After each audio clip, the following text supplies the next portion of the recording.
Hello and welcome back to another episode. Now this morning is the morning after the night when I first watched Ghost in the Shell. Now you may be thinking, what? How have you not seen Ghost in the Shell yet? You're a bit of a nerd. Why haven't you seen that yet? Sort your life out. And you're right to say that. So many of my friends who I was mentioning this to last night on Facebook, they were like, "You lucky son of a bitch. I wish I could rewatch Ghost in the Shell for the first time," kind of thing, because for so many people this is such an experience, a quasi-religious experience when they first bump into this movie, that actually, as I say, it's very popular, but also I was sort of expecting something to sort of change my life when I watched this, and I have to say it didn't quite happen, but I think there's a very good reason for that. And I mean, first of all, let me just say I love this film, and that's why I'm making this video. But I think the reason why it didn't slap me in the face in the same way as it has for other people is because actually I've been exposed to the imagery of this film, to the ideas contained within it in various ways over the past 10-20 years, that it was never going to be completely fresh and an untouched experience for me. I go into comic book stores, I go into geek stores, so I've seen the film in the video and DVD and laserdisc sort of cases for it. I've seen posters, I've seen merchandise, collectibles, cards, artwork, statuettes, this kind of thing. So it was never going to be a completely virginal experience, but it was nonetheless a very, very, very rewarding anime to watch. And actually also I watched it with my lovely wife as well, so we were both sort of experiencing it for the first time, and she came away similarly impacted as well. So even if you're vaguely aware of this, it definitely holds up to viewing. You need to watch it if you can. The story revolves around our hero, Major Motoko Kusanagi, who is a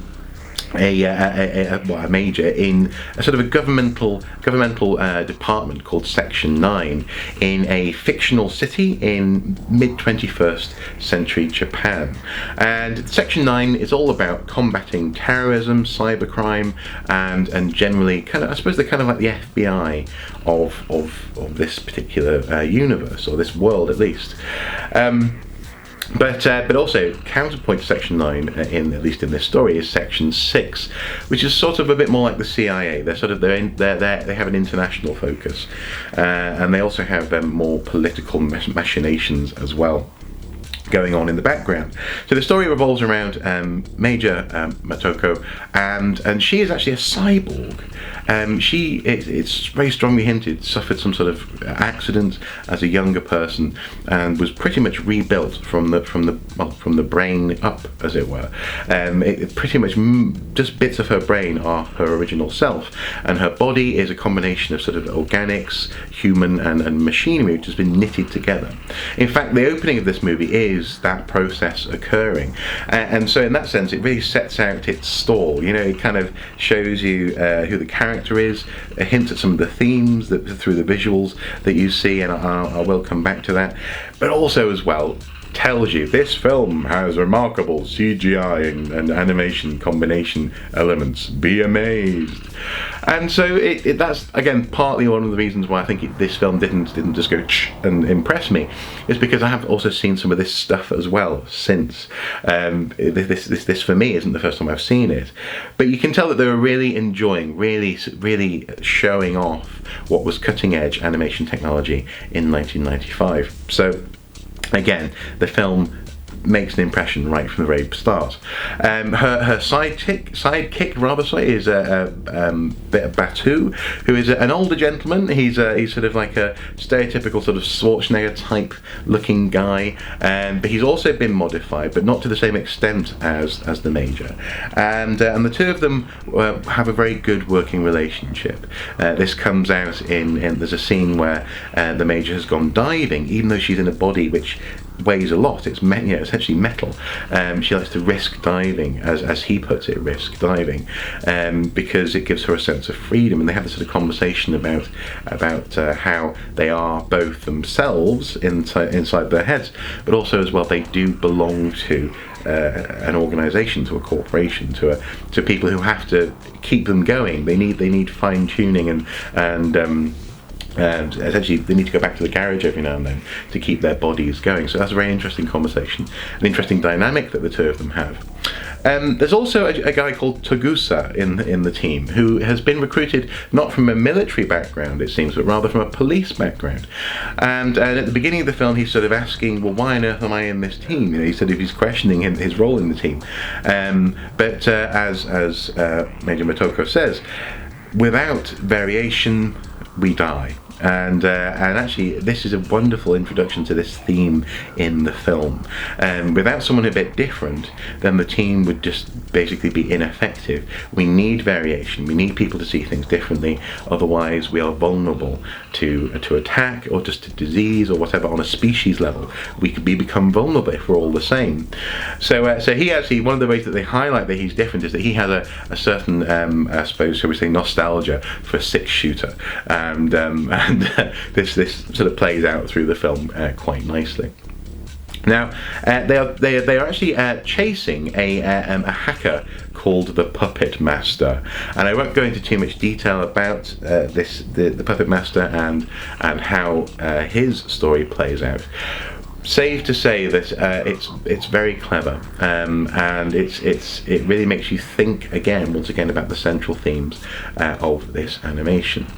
I say animation, it is more than just an animation. This film is visually stunning. There are various times when, especially when our protagonist goes invisible. And in order to become invisible, she actually has to take off her clothes. There's a certain element of she has basically nudity, but then she a little bit like, I suppose, Sue Storm, apparently, at least in the movies. Once she is naked, she's also able to go invisible. And there are moments where she's sort of fighting with people, where she's using this invisibility to stalk people, which are very, very impressive. They're actually something different, something which I haven't seen in other animes actually. And so as much as lots of the motifs of this film are repeated elsewhere, there are certain moments, certain sequences in this film which are just visually unique and actually visually very, very impressive. And so I'm thinking in particular where she ambushes a guy that they've been chasing through a market. She ambushes him sort of on a riverside, and it's very impressive the way that they use her invisibility in this film. In fact, she's introduced right at the beginning, just before the credits, really, as being invisible in a very interesting way as well. She sort of merges, ripples into the background, and it's a way which it's not like The Predator. It's not like really anything else that I've seen before. So in that sense, visually unique, visually stunning, and again for 1995, extremely impressive. Now, the title Ghost in the Shell refers to the fact that they call, or the people have come to call, one's own consciousness, what makes one cognitively unique, one's ghost.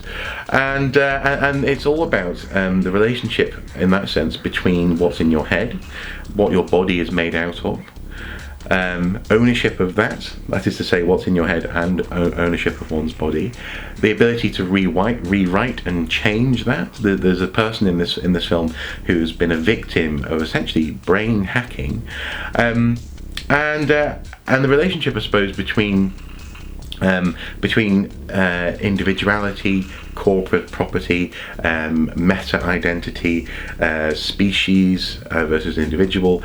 All these different things come out of this interplay between the ghost, the person inside the shell, as it were, and the people who want to, or rather who have ideas and designs upon that.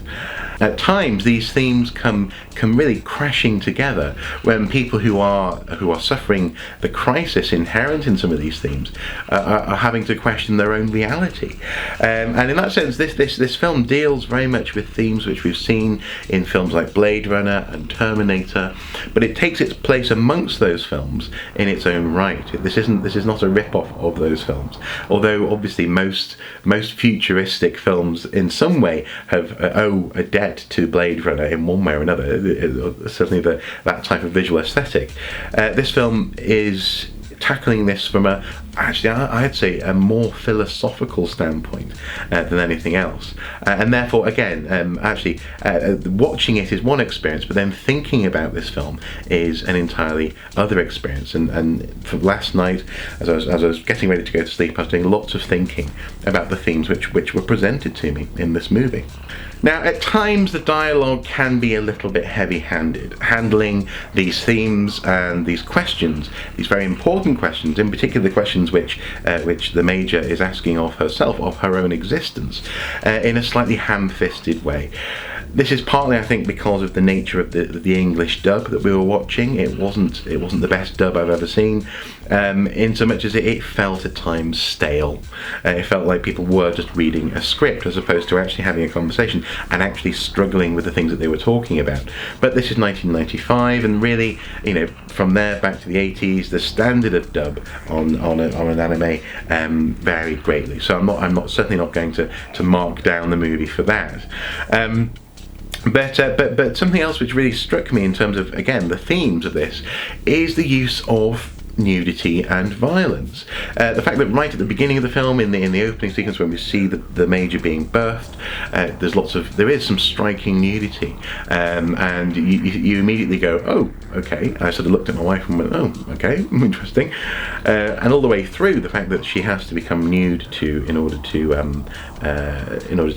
become invisible, the fact that other characters in the movie are also nude and have female bodies which are naked and exposed, but also female bodies which are in some ways very neutral.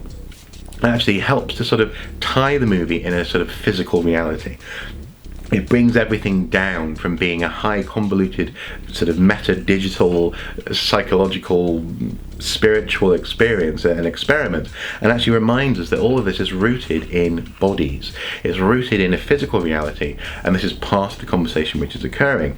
It also actually helps to bring some of the themes about, for example, whether or not machinery and artificial intelligence sentience can reproduce in a physical world down to a physicality. So when we see slightly over the top explosions and bodies being shot up and indeed bodies being ripped apart, or indeed ripping themselves apart in this film, it really anchors the themes, it anchors the I suppose the concept of the ghost and it continuing, merging with other ghosts and reproducing, this kind of thing, in a physical and a slightly sort of dirty, slightly sort of messy analog world in meat space, I suppose is what I'm getting at. So actually, in many ways, what immediately hits me in terms of being slightly like crass nudity, certainly in the first couple of shots, I was like, well, do we need to see that? It struck me that this is a little bit like the cymbal on a drum kit. Every now and then you get a psh, but you need that to be part of the whole piece. It brings it all together in a way which really helps you to consider the themes which are in fact at play. And these themes include questions of, for example, genetic diversity. I mentioned before with this conversation about this guy feeling as though he didn't belong in the team, that variation is important. And when we consider whether or not, for example, say an AI construct can continue, really all it can do is copy itself, and that's not the same as being diverse, as introducing mutation, introducing the possibility for evolution. And so once again, the theme's handled in a way which I think you're not even aware of it when you're first watching it. You're not even fully comprehending what they're doing. But as you think about it more and more, actually you see how these threads are beautifully intertwined, and they come together in a way which is very, very, very pleasing and very rewarding at the end of this movie. Now, no spoilers, but at the end of the film, I have to say, the themes came together in such a way that I was starting to see the world in a way which probably the machine and the consciousness and the human was starting to see the world. This was no longer simply a a binary state of analog human body and internet space. Rather, an electrified city before you is a rich and new environment. So it worked very, very well. Now, the funny thing as well is that I was watching this, and I was painfully aware that this film has influenced The Matrix. I knew this going into watching it, but also that we now live in a world which is influenced by The Matrix as well. So this is sort of the granddaddy of so many ideas, so many films, so many concepts which have come to certainly to Western cinema in the past 20 odd years, and so there's a real debt that I think so many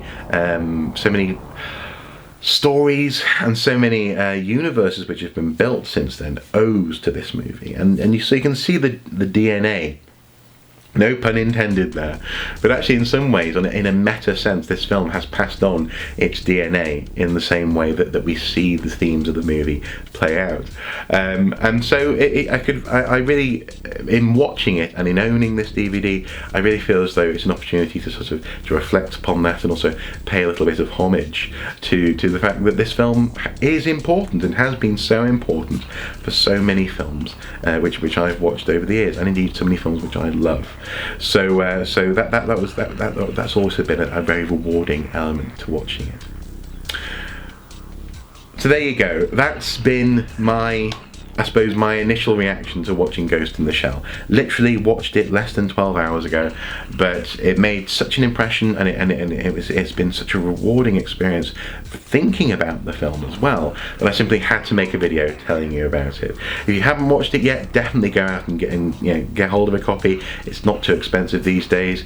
I may go on to watch some of the subsequent releases. I know that last year, I believe that there was a follow-up to Ghost in the Shell released, although I also hear it wasn't as good as the original, but that might just be because people have a nostalgia for it. Perhaps I should experience it myself. But anyway, the point is, I've had my cherry popped, as it were, when it comes to Ghost in the Shell, and so I'm definitely going to be looking into maybe the manga which influenced it, and so on and so forth. But if you haven't watched it yet, definitely give this film a go. It is a very interesting way of tackling the subjects which are in play. At times slightly ham-fisted, but always beautiful, and ultimately a very challenging and rewarding film. Anyway, guys, as ever, whatever you get up to, until next time, do take care. Bye bye.